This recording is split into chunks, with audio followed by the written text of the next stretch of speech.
যুক্তরাষ্ট্রের ওয়াশিংটন ডিসিতে মার্কিন সেনাবাহিনীর হেলিকপ্টারের সঙ্গে সংঘর্ষে আমেরিকান এয়ারলাইন্সের একটি যাত্রীবাহী বিমান বিধ্বস্ত হয়েছে।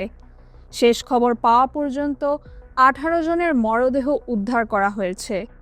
বাকিদের উদ্ধারে অভিযান শুরু হয়েছে। কর্মকর্তারা জানিয়েছেন, পোটোম্যাক নদীতে বিমানটি বিধ্বস্ত হয়েছে।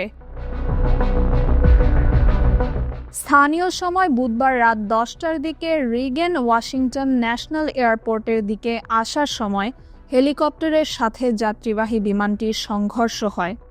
এতে বিমানটির পাশেই পোটোম্যাক নদীতে গিয়ে পড়ে। বিমানটিতে 4 ক্রু সহ মোট 64 জন আরোহী ছিল। দুর্ঘটনার পর জরুরি অবস্থার কারণে রিগেন ওয়াশিংটন ন্যাশনাল এয়ারপোর্ট বন্ধ করে দেওয়া হয়েছে। যাত্রীবাহী বিমানের সাথে সংঘর্ষ হওয়া হেলিকপ্টারটি মার্কিন সেনাবাহিনীর একটি ব্ল্যাক হক হেলিকপ্টার। হেলিকপ্টারটি সিকোরস্কি H-60 মডেলের। তাহমিনা রহমান হাফসা, ঢাকা ওয়েস্ট।